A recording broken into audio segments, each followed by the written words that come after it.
I've got a tough question, but is this where Georgia and Kirby Smart went wrong in 2023, right?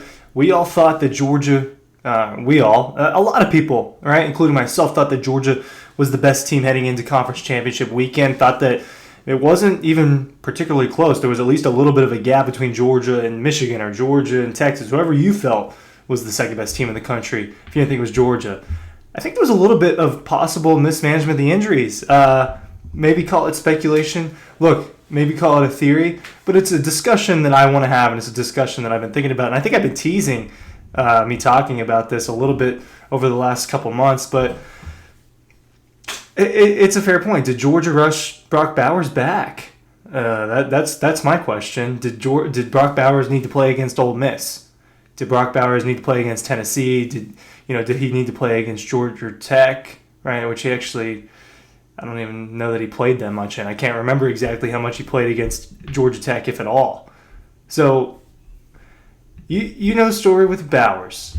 Vanderbilt game, October 14th, sprains his ankle pretty badly, right? And they were feeding him the ball that day against Vanderbilt.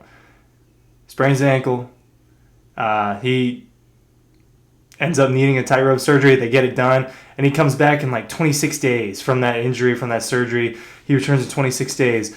And Brock Bowers is a freak. He is a warrior, and he is one of the best college football players I've ever watched. And he was one of the best college football players of the last few years.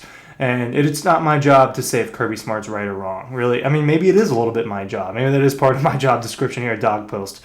But I'm not sitting here and criticizing Kirby. I'm prefacing it with that. But I do wonder if he, Ron Corson, and that staff look back and think, hey, Brock, maybe we shouldn't have let you out there so early. He had a hard time getting back to 100%. It's part of the reason why he didn't play against Florida State. It's part of the reason why he was so limited against Tech. I should know better about whether or not he played against Georgia Tech. So let me just confirm here in about 2 seconds. 1, 2, bad internet. I don't see him anywhere in this box score, right? I just think that they maybe could have held him out a little bit longer. Round cover from Dawg Post. Talking about Brock Bowers again. I don't know how much more we'll be talking about Brock Bowers. Probably forever, actually, in terms of Georgia football. But did the Dogs make a mistake by rushing him back and getting him in there for that Ole Miss game? He returns. He catches 3 balls against Ole Miss. Not super impactful. Gets a later touchdown. But, dude, the Rebels had no chance that day. 52-14 or 52-17. Georgia put up 50 against Ole Miss, and it wasn't because of Brock Bowers. Is my point there. I'm trying my best to have live stats with you, and I'm recording this on Saturday evening, right before I go out, and it has been pouring all day in Athens. It has been pouring all day, so it's been a tough day. Raining on my parade for sure, and I'm not trying to raid on the Brock Bowers parade. He is an incredible football player, and I know he wanted to come back. I know a lot of it had to do with Brock Bowers wanting to get back out there.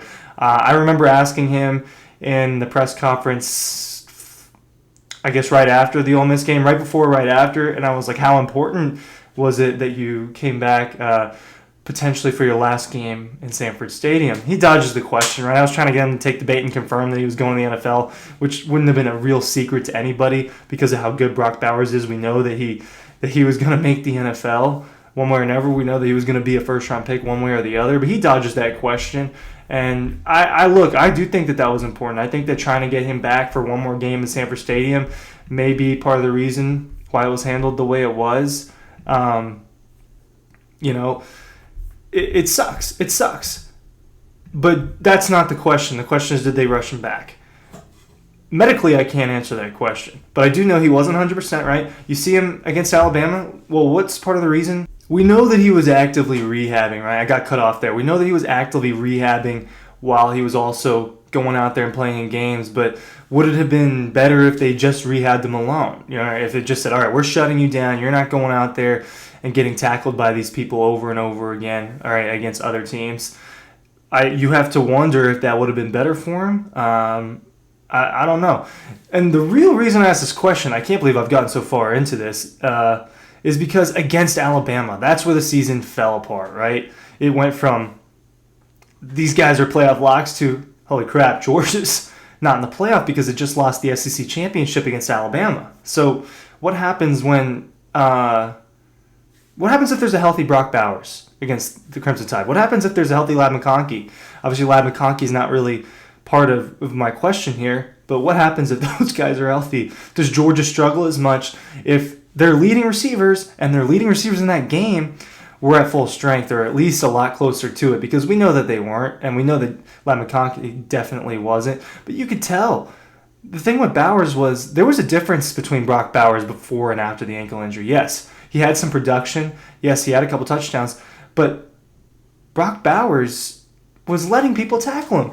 Brock Bowers never lets people tackle him. You just go look at the difference in the way he was running before and after that injury, right? Before and after that surgery and recovery that obviously wasn't 100% recovery. He was allowing people to drag him down. It wasn't one of those things where he broke as many tackles as he usually would. And you have to wonder if that is because his ankle was hurting and if that was because he was trying to protect it. I think it's a fair question. The answer is not Georgia really, really struggled without Bowers, and that's why they had to get him back. Because what happened without him? Well, they finished the drill against Vanderbilt, right? A weird day up in Nashville. And then against Florida, it was a beating, right? 43-20. I think Georgia scored like 35, 36 points in a row. He obviously wasn't out there. Would it have been maybe worse if he was? I'd like to think so, just because of how talented of a football player he is. Against Missouri, they win a top game. Missouri was ranked 12 at the time, ends up being a top 10 team. I think a team that has a chance to be a playoff team next season with the extended playoff. They beat him with that Missouri. It wasn't as easy, 30-21. There was a little bit more struggle to that, but they beat Missouri without Brock Bowers. He was out there and he made an impact against Tennessee, right? He scores that touchdown. He makes a couple nice grabs. That's the game where I thought he was the most impactful post-injury, but Georgia just kind of beat the crap out of Tennessee.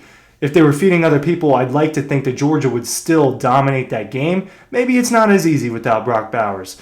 But obviously something was going on over the course of those 3 weeks between Tennessee, Georgia Tech, and Alabama where he just didn't look as healthy as he was. And Tennessee was his best day post-injury. Right? I don't think there's much of a question about that.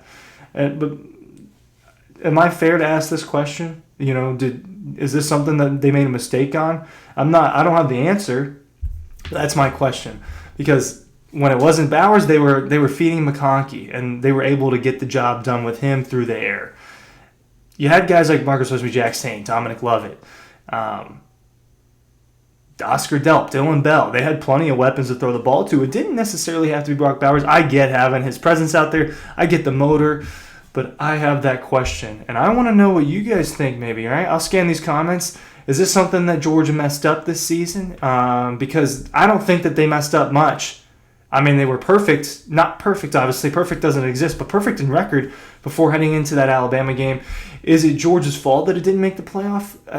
No, I mean, you got to win that game, right? That you want to leave no doubt. And that's what they always talk about, leave no doubt. You got to win that game to leave no doubt. But Georgia probably was still one of the 4 best teams in college football heading into that one. Thank you for watching. Link is down below for the newsletter. Is this question crazy? Is it?